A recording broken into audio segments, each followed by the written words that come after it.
नमस्कार दोस्तों, स्वागत है आपका हमारे चैनल में। आज हम बात करेंगे कि 4 जून को जब इलेक्शन का रिजल्ट आया, शेयर मार्केट में लोगों को 31 ट्रिलियन रुपीस का लॉस हुआ। तो इसके पीछे के फैक्टर्स क्या है, तो उसके बारे में आज हम बात करेंगे। दोस्तों, 1 जून को एग्जिट पोल्स के रिजल्ट आए और उसमें हर एक एग्जिट पोल में बताया गया कि जो एनडीए है वो 350 सीट्स पार कर रही है। तो उसके बाद 3 जून को जब मार्केट खुला तो उस एग्जिट पोल्स के नतीजे के अनुसार मार्केट ने ऑल टाइम हाई क्रॉस किया और उस दिन 3 जून को मार्केट 3% अप था। तो उस दिन लोगों ने बहुत सारे पैसे शेयर मार्केट में लगाए और बहुत सारा प्रॉफिट लोगों ने कमाया। लेकिन अगले ही दिन जब हमने देखा कि एनडीए को उतने ज्यादा सीट्स नहीं मिले, जो चल रहा था, जो हवा चल रही थी कि 400 पार 400 पार 400 पार, लेकिन जो एनडीए है वो 300 पार भी नहीं कर पाई और 300 के अंदर ही सिमट गई।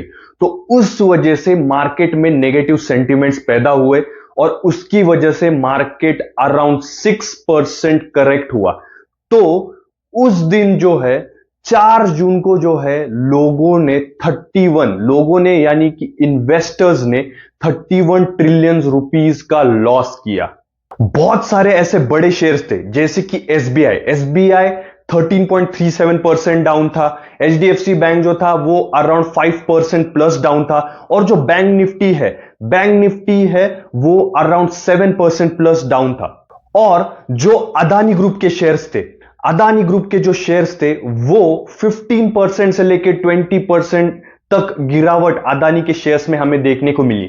और ऐसे जो बड़े बड़े शेयर्स है उनमें हमें गिरावट देखने को मिली 4 जून को जब चुनाव के नतीजे सामने आए। दोस्तों, 4 जून को मार्केट में इन्वेस्टर्स ने 31 ट्रिलियन डॉलर्स का लॉस किया है और बताया जाता है कि ये जो फॉल है ये कोविड के बाद का सबसे बड़ा, वन डे का सबसे बड़ा फॉल बताया जाता है।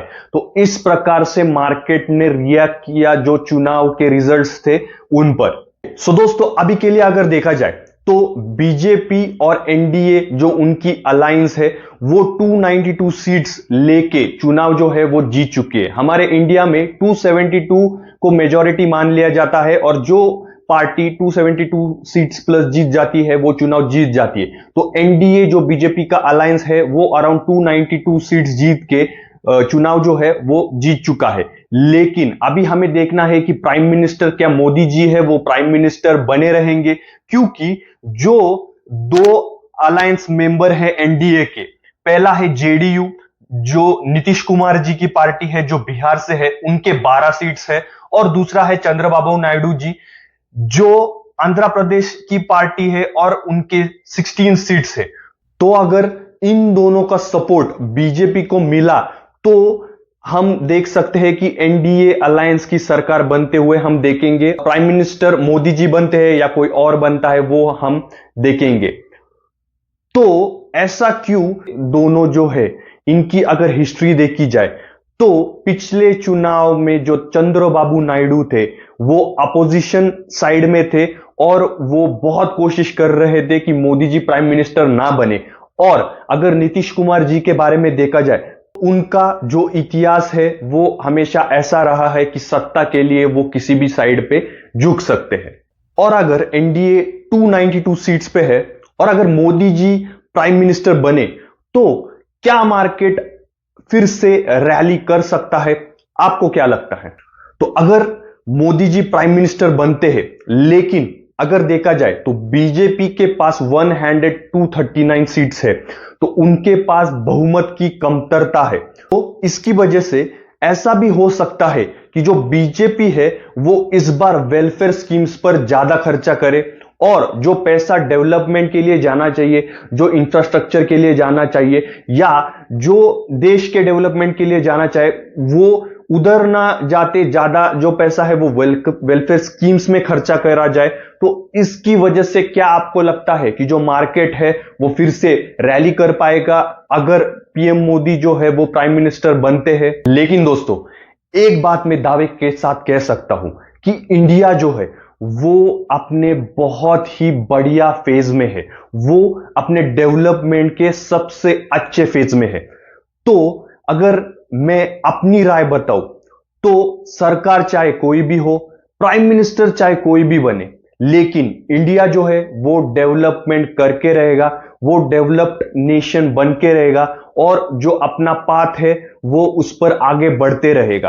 तो अगर आप इन्वेस्टर हो तो बेझिझक अगले 5 सालों के लिए ऐसे अच्छे सेक्टर्स में आप अपना पैसा जो है वो इन्वेस्ट कर सकते हैं और इंडिया के फ्यूचर ग्रोथ में आप अच्छा खासा जो है वो पैसा कमा सकते हैं।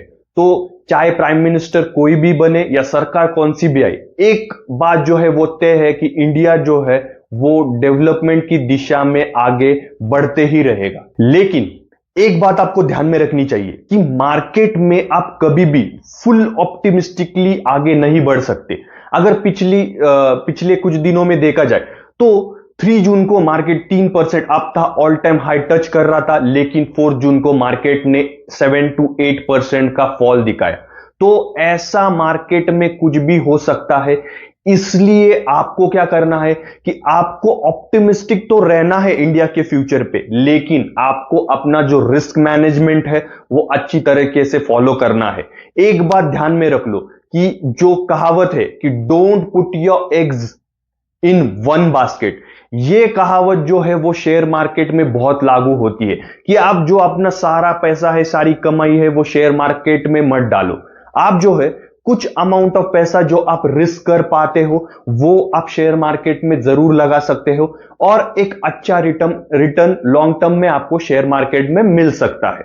तो दोस्तों, एक ही बात मैं आपको कहना चाहूंगा कि सावधानी से और सोच विचार करके आप जो है अपना पैसा जो है वो शेयर मार्केट में इन्वेस्ट करें।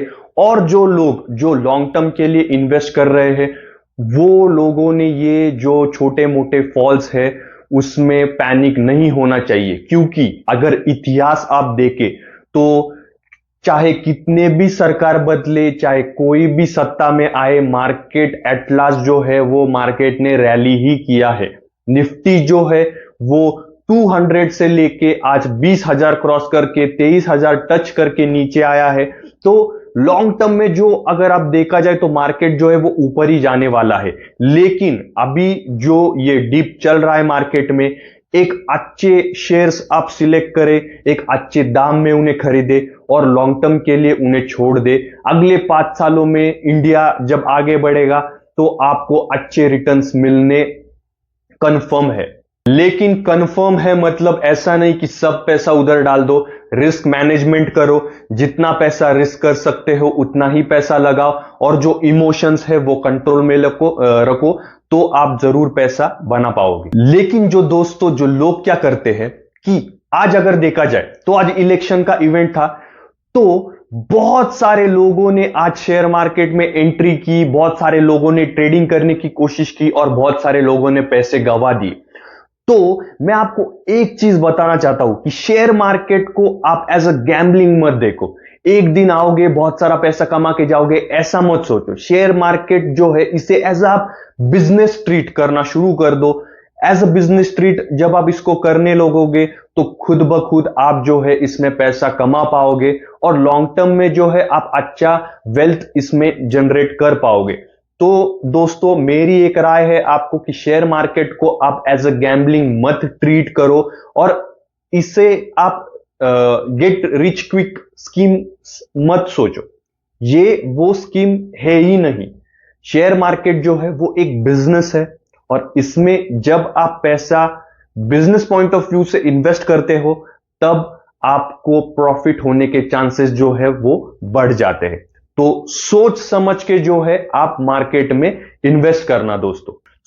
अभी आगे जाके जब सारी चीजें क्लियर होगी कि कौन प्राइम मिनिस्टर बनेगा और कैसी सरकार बनेगी, तब हम आपके पास एक और वीडियो लेके आएंगे और ये जो इलेक्शन हुआ है, ऐसे जो रिजल्ट्स आए हैं, इसका एनालिसिस करके हम आपके पास आएंगे और एक अच्छा इंफॉर्मेटिव वीडियो आपके लिए इलेक्शंस के ऊपर तैयार करेंगे।